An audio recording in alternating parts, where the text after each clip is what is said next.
All right, welcome back to another episode of the London is Blue podcast. As always, your host, Brandon, joined by Dan and Nick. And we're back to a special Matt Law episode. So obviously Matt is back to join us. We're excited to have you, sir. Yeah, good to be with you. Good to be with you. Lots to talk about. There is, especially for those listeners that know me well in my origin story, Pig Pete back in the headlines. Few things catch my eye better than that. So I promise, we teased it on yesterday's pod. We're going to deliver today. But that won't be the first thing we get into, because now that I've given up script writing duties, I don't get to control the flow as much anymore. And Dan has absolutely pushed it back. But that's fair, because we should kick in right away with, a little bit of current state of the state at Chelsea, big picture stuff, since obviously Matt is well sourced in a lot of different parts of the club, what's working, what's not working. Obviously, then we'll get into the Big Pete stuff, and then we'll talk about Chelsea's role, ideas, sentiments, anything related to the big picture project and the potential European Super League. So getting right into it. Matt, we talked a little bit last time about the idea that Frank and the club were looking at the pre-international break as preseason. Yep. Now that we've returned from that break and seen Chelsea deliver 2 draws, what's your sense on how much things are or are not going to plan at the moment? Well, it was interesting last night. We noted that when Hakim Ziyech came onto the pitch, that was the first time that all of Chelsea's 6 major signings have been on the pitch at the same time. So that felt like a moment. I think we're going to see that a little bit more now. So Frank will be delighted from that perspective that he's got them all on the pitch, and that you would imagine from here on in, they're all kind of available to him until anyone picks up an injury or a suspension or something. So there's progress being made. Fitness is getting better. I think it's also interesting. We've seen on these Southampton and Seville games, and it's going to continue, that he's going to have to manage Thiago Silva. Thiago Silva is not going to be able to play every single game. Now, he may well be able to play against Man United and then Krasnodar, because there's obviously no international game and no journey for him to make. But there's another international break in November. Does that mean after that international break, will he have to miss the next game again, because the guys from Brazil generally get back a little bit later? Obviously, he's a bit older than most. So we talked to him about that a little bit last night in the post-match, and he kind of said that certainly Thiago is going to be managed. So he's got to almost work out now 2 central defensive partnerships, because I think we've got to think that now Thiago and Zuma is emerging as number 1. Given what happened against Southampton, number 2 is completely up in the air still, I'd suggest. So that's an interesting development. And yeah, I think he thinks that now they sort of should be falling into some kind of shape over the next couple of weeks, and certainly before the next international break. So the way they sort of messed it up against Southampton was a setback, but last night was a step back in the right direction, I thought. So a quick follow on Ziyech, a player that I think a lot of Chelsea fans were rightly excited about, picked up a knock in the Brighton friendly, and then was on rehab duty, and then went on international duty, which is a little surprising. Did you get the sense that they're going to have to work him in a little bit more slowly than a lot of supporters are anticipating, or is it kind of all green light from here? Well, his injury took longer for him to get over than was initially expected. I remember when he first did it in that friendly, they were just talking a couple of weeks, and I think we knew he'd missed the first game of the season, but I think we thought he'd be in contention then. So I don't know whether that points to the fact he's maybe a bit of a slower healer than some of the others, or whether it just became a little bit of a niggle that they couldn't quite get rid of. But I mean, Frank's big on them having to be super, super fit. He won't rush people back. Having said that, Mendy came back very quick, but I think we can all agree that the goalkeeping situation is a little bit unique at Chelsea at the moment. But no, the Morocco one, him playing for the international certainly annoyed him. Certainly annoyed Lampard. They didn't want that to happen, albeit he then got sent back to then have some good work. So that helped. So yeah, he's the one we still don't know too much about Ziyech. I think we're getting to learn about the others a little bit more. Can probably work out where Frank fancies seeing them play, and we can probably work out how fast it's going to take them. For instance, Werner, as we thought, looks ready to go. I still think Havertz is going to be more of a slow burn. Chilwell has hit the ground running, done really, really well. Silva, after his difficult afternoon at West Brom, now looks like he's settled and fine. So I think Ziyech is the one who's going to be interesting this next week or so, just where when we get a bit more of a sight of him to see how long it looks like it will take him to adapt. You would have thought it shouldn't take him too long. Matt, just given the names that you ran through, so 5 of the 6 signings that we have had a chance to see a few more minutes on than Ziyech, which one are you seeing, or are you kind of hearing is the one that's impressed, Frank and the side the most? I think Chilwell is the one that maybe seems to be shocking a lot of people, but Mendy obviously is starting to look solid in goal, has 2 clean sheets back to back. Where's your sense on that? Well, I know at the start of the season, at the very start, Werner was the one who, from pre-season training, had everybody very excited.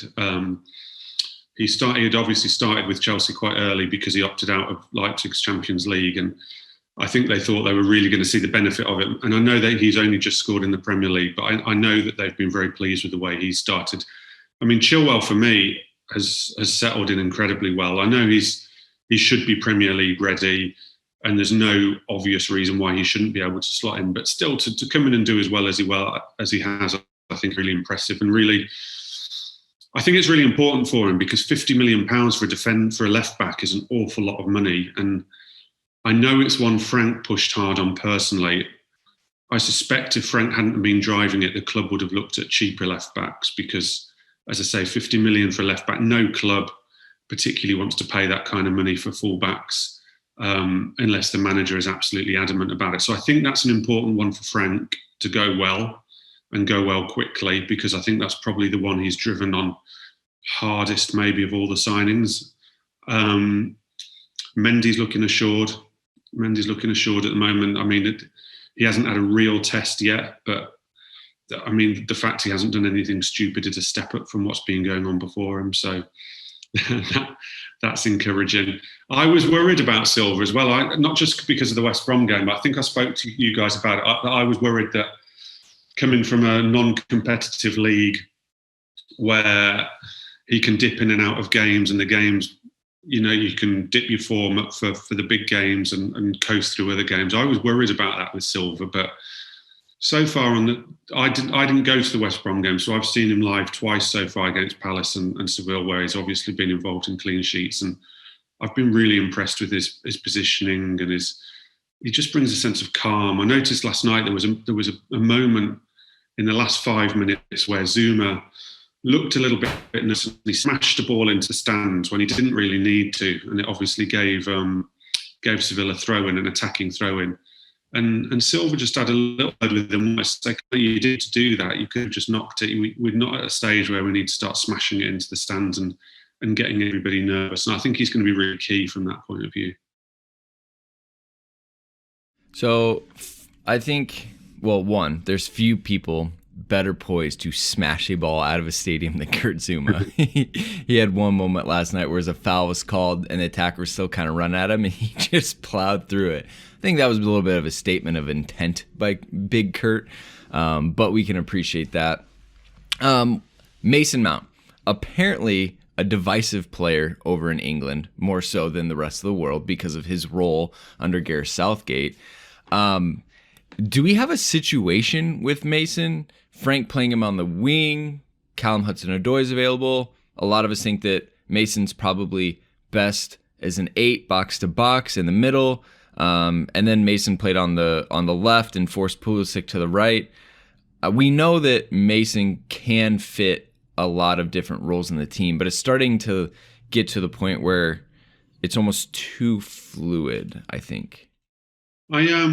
I'm a bit confused by the whole Mason Mount thing. It's interesting you say that you think it's a thing in England, because when I look on my social media, it always strikes me as being more an overseas thing with Mason. I know there is a debate around England. Let's take England out of the equation with Mason. Let's focus on him as a Chelsea player for the purposes of this for now. I'm happy to go back to the England thing if you want to. But I always sense that the fans who go to Chelsea, go to Stamford Bridge, or have followed the tradition of the club a bit more. I don't know. It's very choppy water for me to get into. I always feel that there's more of an appreciation maybe for Mason Mount there, whereas certainly on social media, a lot of the overseas reaction, I have to say, it seems to also tally in with a lot of the old kind of Sarri split as well. That almost the people who loved Sarri, who got very annoyed with the fans who didn't like Sarri, seem to have taken against Mason Mount almost. It feels like the same sort of thing, that it's split the fan base a little bit. I don't understand it, because I always just think if you've got one of your own, it doesn't mean you have to say everything they do is brilliant, and you don't have to absolve them of any criticism, and no one would expect that.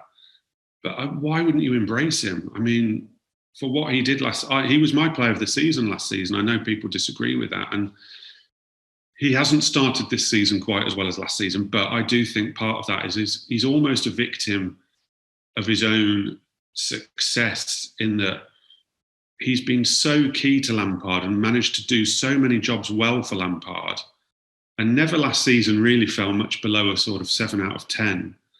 That Lampard almost feels like he can lean on him really heavily and play him an awful lot without resting him, and chop and change his position.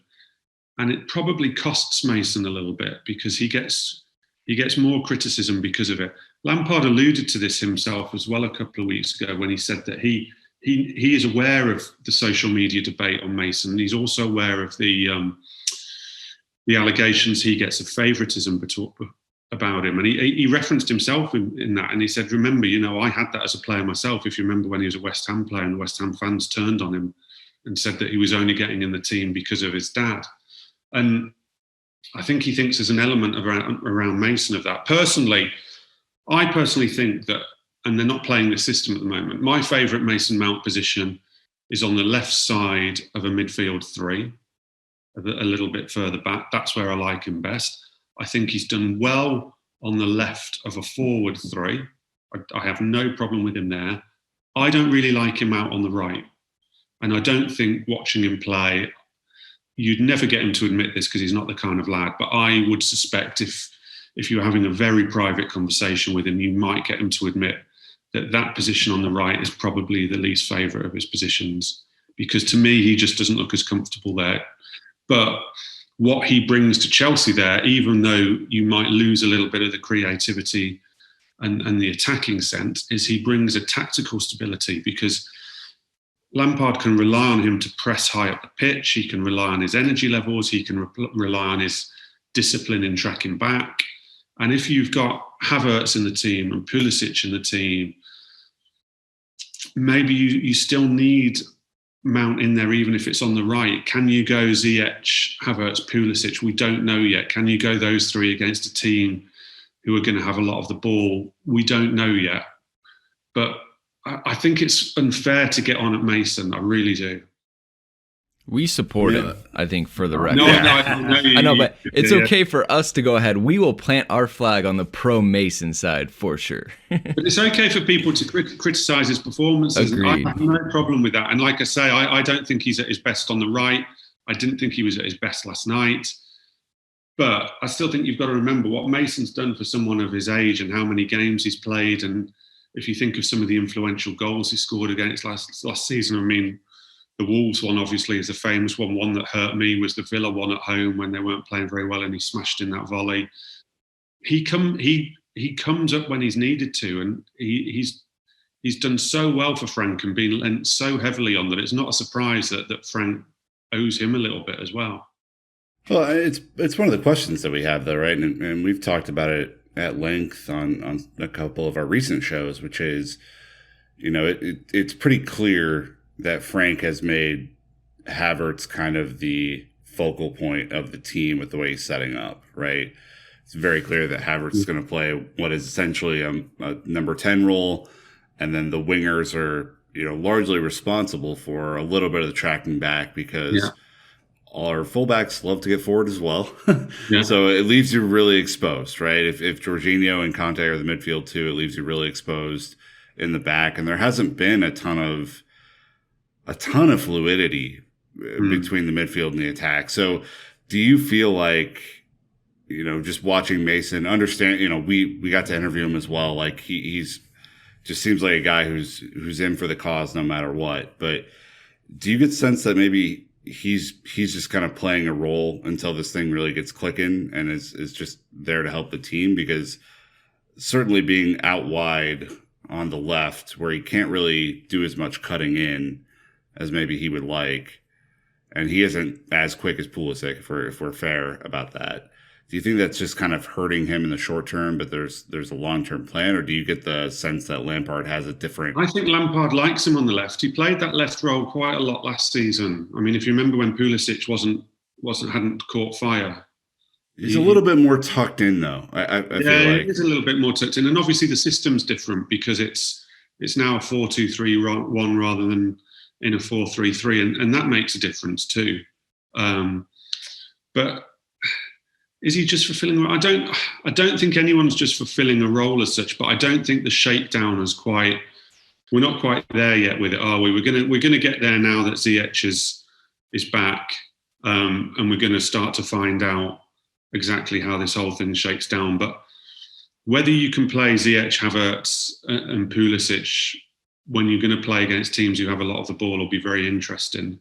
And whether he at times has to go back to the 4-3-3 rather than the 4-2-3-1, which for now looks like it's the favoured way forward, will be interesting. But Mount, it's a tricky one. Sometimes you think it'd be a whole lot easier if he could only play one position, and he would either be in or out the team on the basis of that one position, rather than kind of 3 or 4 different positions. Because I think, Dan, we agree that the midfield three on the left, where he's able to press from a little deeper, is probably where he's shined the most. Yeah, I agree with that. That would be his position for me.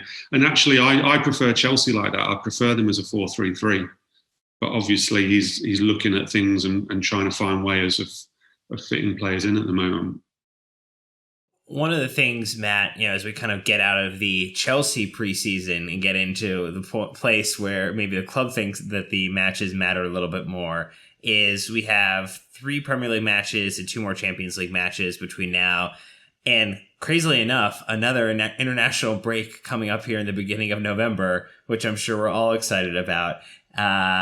So what's your sense of the expectation for Frank now to start delivering wins over draws over losses to kind of start to move the team forward, particularly as you start to see some sneaky teams up in the top of the table, Everton, Villa, a few others that maybe people weren't expecting at the start of the season, and where Chelsea are kind of comparative. Obviously, early days, it's only a handful of points, but the Premier League season is crazy enough that a few points can make all the difference.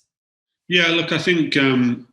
Look, table-wise, everyone's going to be relaxed. I think off the top of my head, they have the same points as Man City at the moment, off the top of my head.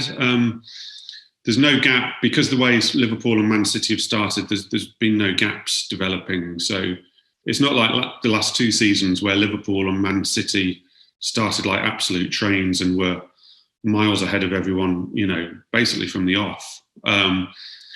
The thing this season has always been important for Frank and Chelsea is to stay very competitive. So even if this is a funny season where there's some funny results, as long as they're in there and competitive and there's no real gap, then I don't see too much problem. I mean, obviously within that, you've got to be winning some games and not losing too many games. But I think everyone accepts there's going to be funny results this season. Certainly the first half of the season, it might settle down, post-Christmas when fitness kicks in, but who knows, we're going into various kinds of stages of lockdowns and things, so who knows whether it will settle down. But so I think everyone accepts there's going to be funny results. What he's got to remain, what Lampard and Chelsea have got to remain is competitive this season and make sure that gap on the top, whether it's Liverpool and Man City or whether it becomes someone else, I doubt whether it will in the fullness of time, is smaller and much smaller than it has been. And it looks like that's going to be the case this season. Liverpool, what will put pressure now, extra pressure on Frank, is that Liverpool don't have Van Dijk. So you might suddenly have a situation where you think, okay, we didn't really think we could win the title in the summer, but now let's see how Liverpool are the next few weeks with no Van Dijk, and all of a sudden they might be thinking, well, actually, there's an opportunity there, and we've got to grasp it. So there's a lot of variables within that. But yeah, look, at Chelsea, you've got to win games, haven't you? More than pretty much any club in the world. At Chelsea, you've got to win games. So you're saying we should talk about the January transfer window now? No, not yet. Not till December. All right, good. We'll hold that off for a little bit, at least for another couple weeks. All right, the much anticipated segment that everyone has been asking about. Big Pete, Petr Cech, a man near and dear to my heart. Not that he knows it, but surprisingly, a huge announcement yesterday before the match, Matt. I think this caught everyone looking left while we were looking right for the Champions League. And we're like, I'm sorry, what? And I like how you framed the tweet of, no, this was not a typo. Cech wasn't supposed to be listed as staff and accidentally bumped up a couple rows. He's in the 25-man PL squad as a non-contract player. So the floor's open, sir. Like, I read some of the Lampard quotes in your article that he retired too early. He's more mobile and flexible than he's ever been. And so I guess kind of take us back to the beginning. Is our understanding correct that he was sent out to kind of help rebuild Kepa's confidence and work with him and massage some things, and all of a sudden people went, wait a second, he's still good? Sort of. So basically what happened is he wasn't sent out to do anything. Pete did it on his own. Fair. Do you remember that it was actually this time last year, but pretty much almost to the day that he got announced as playing professional ice hockey? Yep. For Guildford Phoenix. And it was clear then he wants to keep himself fit and active. While he does have a desk job these days and he is on the administrative side, he's 38. He's younger than Willy Caballero. He wants to keep fit and active. So at some point over the summer, he just decided he wanted to train. It was as simple as this to start with. He wanted to train for his own fitness. He wasn't training every day. I don't know how often it was, but it could have been as little as maybe once a month. He was going out to do a bit of training as part of his own sort of fitness regime. That developed into him obviously trying to help Kepa, because that's just sensible. And it also developed into him, while he was tasked with finding a new goalkeeper, trying to come up with an environment that would be good for when the new goalkeeper came in, and trying to provide a stable place for them to come in and try and hit the ground running, and also to just look at the options, look at the coaching, look at everything. Now, you're right. Within that, once he starts training, once he starts doing things, I think he caught a few people by surprise at just how fit and agile he still was. And I'm told that in terms of the numbers that they were doing with the goalkeepers, he was performing really well. There were jokes flying around that, he still should be playing, that he could still be playing in the Premier League, that he was better than current Premier League goalkeepers. And I think it was just jokes. So I think there was just a bit of fun. I mean, someone said as a bit of fun to me maybe a month or so ago, if Chelsea can't sign a goalkeeper, look out for Big Pete.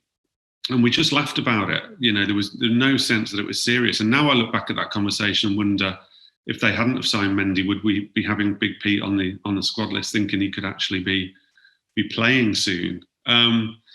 But yeah, they had a space on the squad list. Look, if there hadn't been a space on the squad list, they wouldn't have been knocking anyone out of the squad to put Pete in. No way. They wouldn't have been. There was never, the chance of a Rudiger or someone who's out of favour not taking a spot, and then Big Pete being in that way. It was always going to be, we've got a space. He's proved he can do it, so let's have him on there. And yeah, it's quite a story. I don't think he'll play. Look, there's got to be the biggest crisis. For me, he's fourth choice goalkeeper. They do have an academy goalkeeper, but I think Pete would be playing if all the three first team goalkeepers were to unfortunately get injured or suffer suspension or God forbid get coronavirus. So there's a lot that's got to happen for him to get close to pulling on the gloves, and I don't think he's expecting to. He watched last night's game from the director's box, not from anywhere near the substitutes or around the team. So that tells you where his priorities still lie. But he's got a job share at the moment. He's a man of many talents, though. He can if anyone can multitask, it's him. I wrote a piece on him today, and someone told me yesterday that he managed to learn fully fluent Spanish in one pre-season, whilst also at a major tournament for the Czech Republic.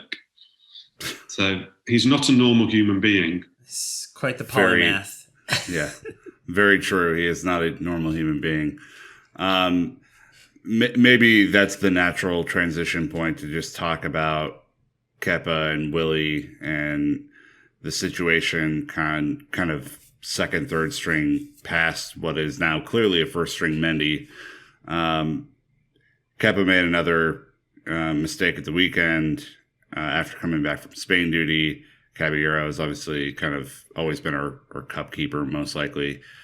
What's the sense you get around the club around the goalkeeping situation? Are they just, is Frank just, essentially praying that Mendy's going to be healthy all year now? Is that kind of the... Frank will now be praying that Mendy's healthy all year. The fact that Mendy played last night tells you everything, because he wasn't meant to. Medically he could obviously play. Look, I'm not accusing the club of being irresponsible in terms of the way they've handled him, but in a normal situation, he would have had a very light session on the Sunday, maybe to check his thigh, and another very light session, and maybe they'd have looked at trying to see whether he was ready for Man United. But it's not. The mistake at the weekend from Kepa meant it wasn't a normal situation, and unfortunately for them, he came through two proper training sessions well and was able to play. That tells you everything. If he can play, he will play now. If he can be on the field, he'll be on the field. There won't be any sort of resting him or rotating him or looking at that. He is number one now. And remember, Lampard played in an era where Petr Cech played every single game. That there was no question about it. So I think Frank's used to that. That the goalkeeper really is the number one. What will disappoint the club is that I think the club hoped that Mendy's arrival might bring something out of Kepa in much the same way they've had in the past, where, Begovic didn't play an awful lot, but he was great for Courtois. They had Courtois being great for Cech and vice versa on that relationship. Kudicini with Cech. They hoped that Mendy and Kepa, as a club, they hoped that Mendy and Kepa would almost feed off each other and it would become a real battle. And that Southampton game, I think, has killed off any chance of there being a real battle, and that Kepa almost rising to the occasion, because I'd imagine that Kepa's confidence is as low as it can ever have been. And I just don't see now how he'll get that back, because he's just not going to get the games to play it.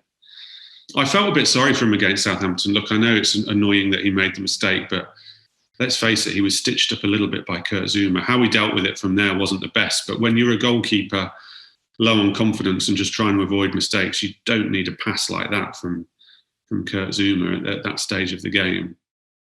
Yeah, he doesn't want to get sent off as he makes that challenge, which is kind of why he hesitated in that situation.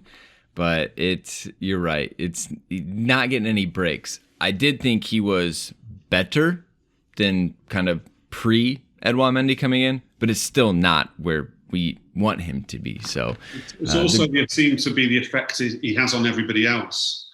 Look, clearly he unsettles things just by his very presence, and that's unfortunate. But there's a sense of panic just with him being there. And while I'm sure all the team want him to do well, and he's obviously got allies in the team, whether they fully trust him now, whether they fully trust him behind them, I'm not so sure. And that breeds mistakes from everybody. So unfortunately, the situation's just got really unhealthy for everybody. Well, one of the things that got unhealthy really quickly and then disappeared during the international break the last time we spoke was the whole concept of the big picture, the Premier League equivalent of a trickle-down economics plan that did not go over terribly well.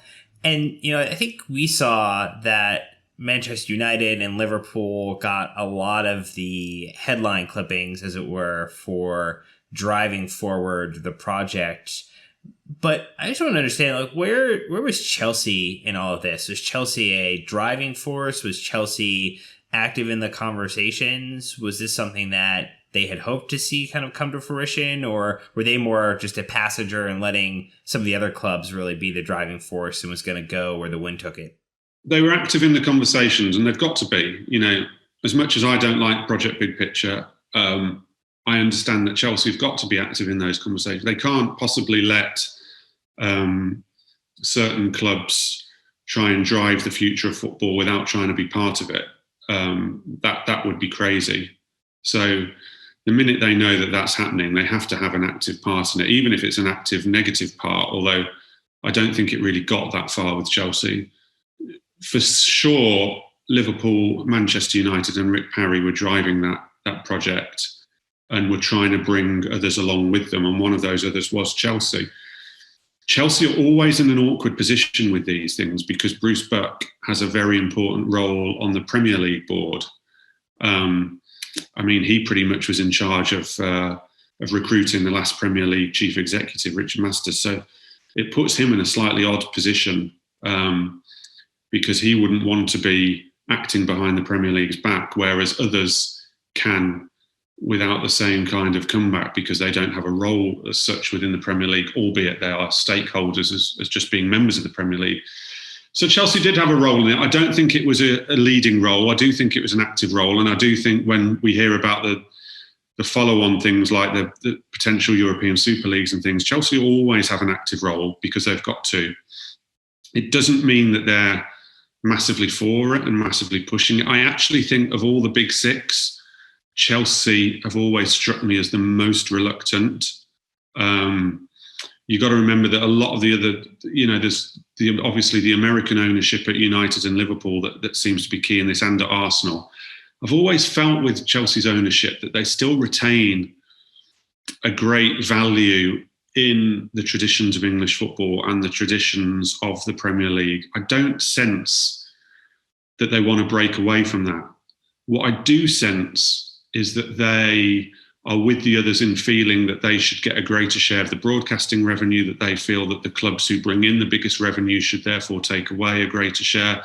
I fully believe that they sign up to that, but I don't think that they love the idea of breaking away from the traditions of English football and the Premier League. So I think of all of them, all of those clubs, they possibly value that the highest. And also I think that there's a realisation with Chelsea that maybe they still have quite a traditional fan base from that perspective who came, a lot of them came with them through the 80s and 90s and are still there, who wouldn't react well to it at all. I'd be interested to get your guys' opinions though, because, you know, you're Premier League football fans based in America, and I've got to admit that, you know, there was a lot said in this country, in England, about, oh, this is just for American fans, this is just for global fans, and it's not for the English fans.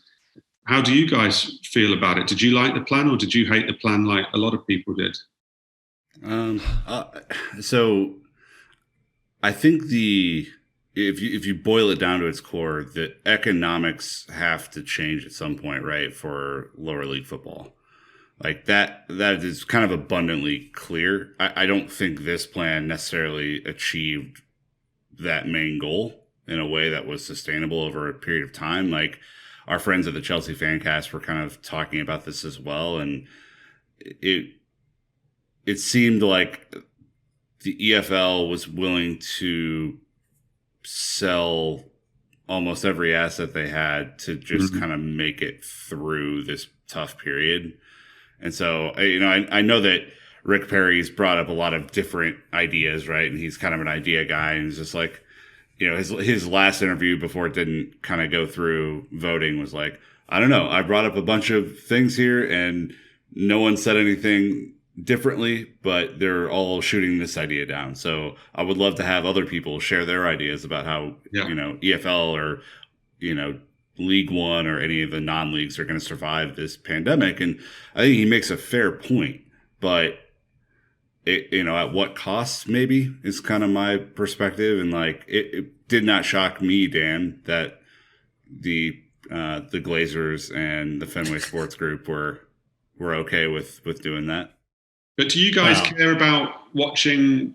Would you prefer to see Chelsea every week playing a Juventus or an Inter Milan or Barcelona or Real Madrid or even a Seville rather than a Southampton, an Aston Villa, Leeds United?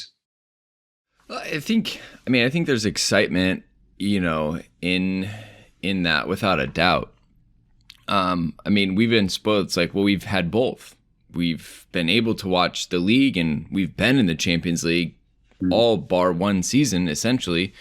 Like we've kind of been able to have both. So for it to change, I'm okay if like the structure needs to change. It was just really uncomfortable that like the legacy 6 stakeholders kind of control the power, because I think as I read about different leagues, the Premier League is one of the few, and it's changing to be better, that have like 1-to-1 vote representation, especially amongst the media deals. Like I believe in La Liga, Barcelona and Madrid were like negotiating their own media deals, and then the rest of the league were like, no, we're good because you'll be on 4 times anyways because you're going to play these teams twice, so we're good. And it didn't help. So I think I'm all for, especially now that the world has changed so significantly, taking a look and potentially revamping it. But I think they're right to shut it down right away, just in principle, and say you're kind of negotiating in bad faith for the rest of the group. And so we just think that, again, have a discussion, but as a group, as a collective, because I think that's what's made the Premier League so strong, and they could potentially lose that. Well, you're also seeing this is, I think, unequivocally the deepest league in the world as it's currently constructed. There is no kind of Bayern or Real Madrid or Barcelona syndrome that you get in the Premier League. Liverpool going on the run they did last year is a once in a generation type of thing. It's not a every year thing. So I guess I feel more traditionally about it, even though I don't really have the right to. It's not like I was born there and I've supported an EFL club before or whatever. But I don't know. Dan, do you have any thoughts on structure or consolidation of power? Well, it just, when you can get Aston Villa whooping up on Liverpool 7-2, how could you want to change the unpredictability and the excitement of what can happen there? I think, yeah, it's great to get to play the Champions League sides like a Juventus or a Madrid on a regular basis. I think it is good to put, go toe to toe against the top talent. I think that sometimes gets the best out of Chelsea. Chelsea have this really odd play to the talent level that they're at sometimes syndrome. And so maybe we would get better results more regularly with the talent we have on the pitch. But in general, I think that becomes less special if it's something that you are doing every week. And I think takes you away from what makes Chelsea special in general, which is just the supporters, the atmosphere, and you can be in the ground, and the kind of culture that grew up around the club. Yeah, I think maybe, Matt, that's like the point that everyone should be considering, right? In addition to how do the lower leagues survive and how does that structure change, because it needs to. I think it would be wholly unfair to expect if Chelsea were in some sort of European Super League, supporters to travel home and away, right? This is it. It would kill sort of the away. I mean, England's unique for its away fans as well. I mean, not any of the leagues have the travelling away fans. Even in Spain, Barcelona to lots of games will just take sort of 500 fans and things. They don't have an away culture.